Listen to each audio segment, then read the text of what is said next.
Alright, we're back with the death of Dr. Armitage note. At least I think it's Armitage. Yes. A note by Danny seemed to indicate that he is searching for a very rare story for his collection. Track down the rare story. Read the note near Danny. Yeah. So yeah, not exactly an urban legend, but it kind of is. Sam Krieg, the great and powerful, published this in 1994. Supposedly he wrote it over a decade before that, before he was anybody. And the real weird thing, he published it in a tiny sign called Dreadful Pennies. Why hide it in a nobody rack when he was famous? Why didn't he ever reprint it in a collection? Among horror buffs, the story goes where Sam went from store to store destroying copies of Dreadful Pennies. I first heard about it at the Sam Krieg blog and read it at a certain superfan's house. Never found a spare copy. It's like finding an existing reel of London After Midnight. Something about this story. Reading it feels off. Like the start of the night terrors I used to get. All my neck hairs do with thriller. I don't know, your mileage may vary. Read on. Go to the house of the biggest fan. I know where that is. It's the one with the Mancave.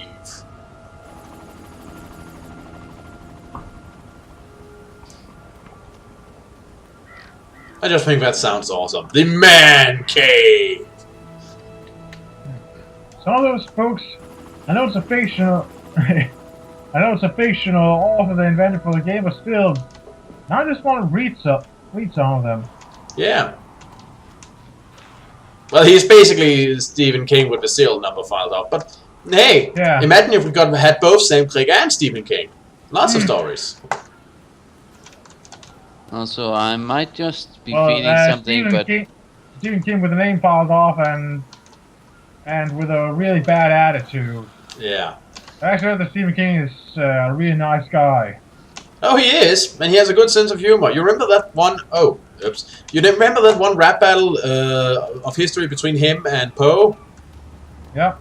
Well, he posted on his Twitter and acknowledged that, well, he never really expected to beat Poe in the first place, so he didn't feel bad about losing. He honestly thought that in that one, Poe was the better rapper, and he made a bit of fun about it. So, yeah, as far as I can see, the guy's A-okay. Had issues, but who hasn't? I've also seen an article on Crack that pointed something out that made a very good point. Mm-hmm. You know how people point out that Stephen King has written a lot of bad books? Yeah. Well, he's also written a lot of good books. Here's the thing, he writes a lot of books. Yep. The person who wrote the article made a baseball analogy. All those players who are famous for having made the most home runs, also the ones who have failed to make them the most often. Why? Because they're the ones who have made the most attempts. That is a fair point. I mean, you're never going to succeed if you don't try. And it's not the number of failures that really count in the end. It's the number of successes. Remember Nostalgia Critic having the same point about Tim Burton. That, yeah, he's had some flops, but he's also had some successes. And really, it's because the guy at least tries. Yeah. Now I'm just reminded of this old Western comic, with a short comic with a setup and punchline. It's this young man who's apparently training in shooting, and he just keeps drawing his gun, time over time again. And then he puts the gun back in his holster and never once shooting it. Then this the smart guy cowboy, if you will, shows up and says, "You're supposed to shoot." He says, "Yeah, but I haven't missed all day." Yeah, that's because you haven't shooted. Exactly. Why ruin a perfectly good record?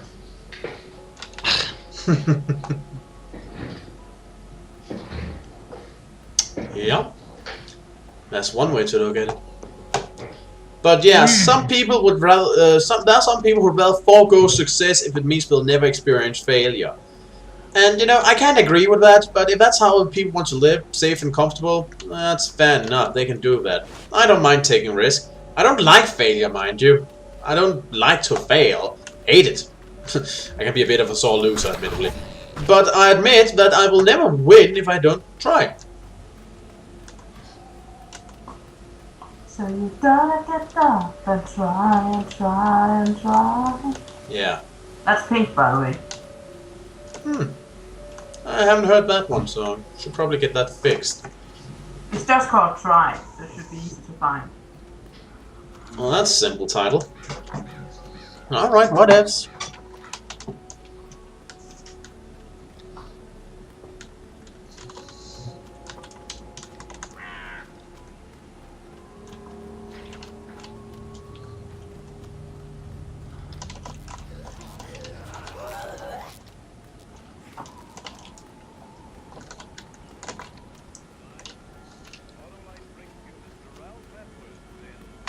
Wait, isn't it this one?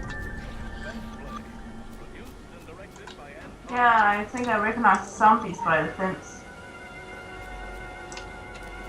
But guys, we're just waiting for Runner. Yeah. He's here. And he's brought friends.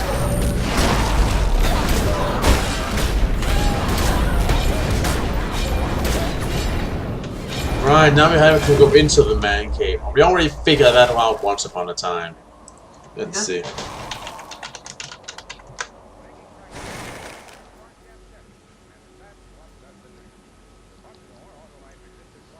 Did you know Mancave code is an actual website? I'm always afraid of clicking on it. It might not be safe for work. Also an article called Political Correct. The hell? You wouldn't think Mancave code would bring up so much.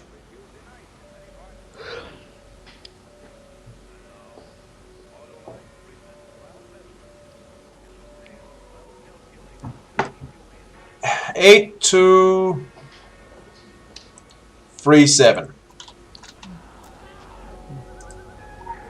Right, now we can go in. No, we can't.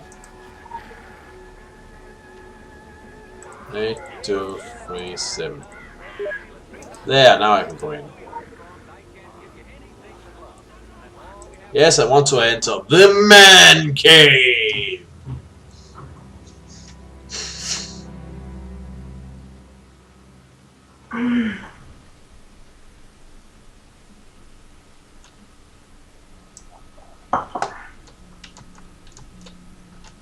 I'll just step out of you. There, everybody here? Yes. Yep. Good. I haven't been here in a while. Well, Oh, there's Law over here and a cop.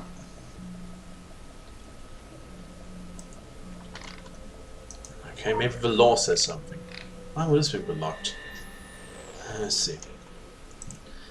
Once upon a time, there was a frustrated white rider. Before him, there was a scared little boy.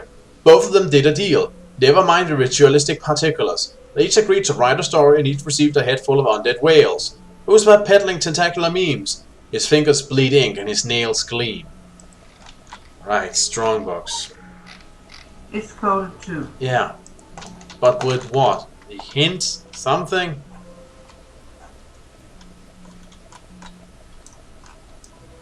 Can we Computer. investigate the computer? Yeah.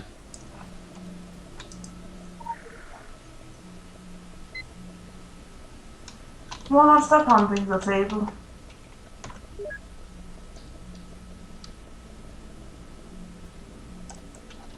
Right, I'm not sure it's on the computer. I'm not even sure how we're supposed to know this. Why is that have boots? Yeah. I'm just gonna look it up. I'm not going to read through page after page after page of book codes again just to figure this out.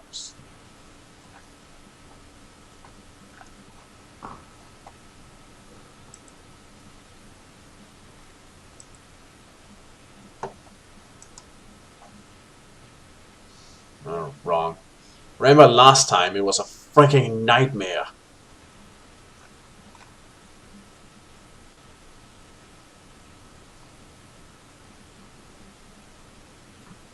Yeah, I would have to look through all the book codes again. It's 5731.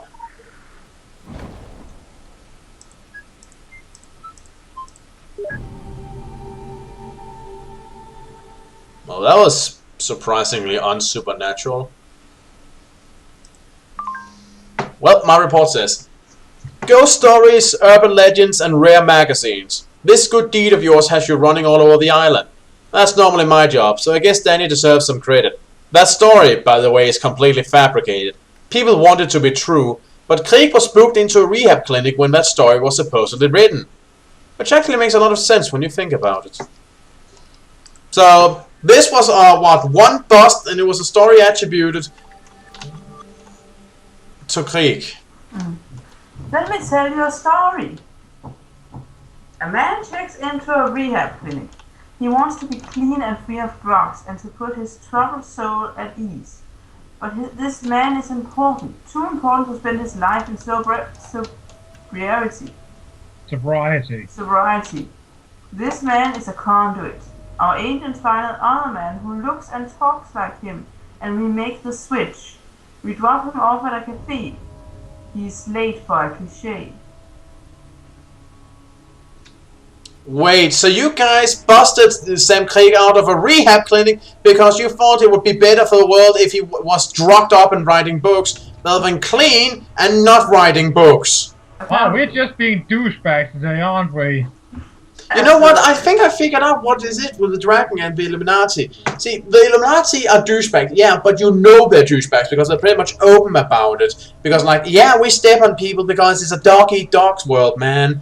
We are all for the end line, the profit, the bottom line, what we get from it. They're honest about it. The thing is, the dragons, you guys are all about apersonal, amoral manipulation of everything. You are also about the bottom line. Sometimes. And sometimes you guys just want to see what happens when you push the right button. And then you write down the result no matter what happens and say... Why did you do that? Because of... Exactly. You don't always care about the end result. Sometimes you care about the process. And that's what makes you seem random. But most of all, you don't care about people. And you don't care about the things. They are cogs in your machinery. And that's the way you are dickholes. Right. Most field agents care, actually. Otherwise, we wouldn't run around doing good deeds. Well, true, I'm not blaming you the same way I expect you don't blame me for every fuck-up my superiors do. Oh, yeah. Yeah. So, yeah, let's hear it from good guy Rana. Oh, but to stick up my ass? Yeah, but it's a good guy stick up your ass. There's another guy stick up his ass, okay. Yeah, okay, that... Yeah. You're going to attack. Okay, that was his fault this time, not mine. Good. I'm going to ignore that. It's okay, I'm just ignoring it. We're always very interested in the writings of Sam Krieg. The man has uncanny insight into our universe for somebody who is not a part of it. If the story suggests what it seems to, we might now know why. That of course engenders a new question. Who the devil is Dr. Armitage, however you pronounce that? First time was correct. And I have to say, there's something a little scary about this. I think it is the first time I've heard my boss swear and invoke the name of the devil. Well, I wouldn't blame him for not doing that too often. In this universe, you never know when the guy's listening. Anyway, let's go for our next scary story. Follow me!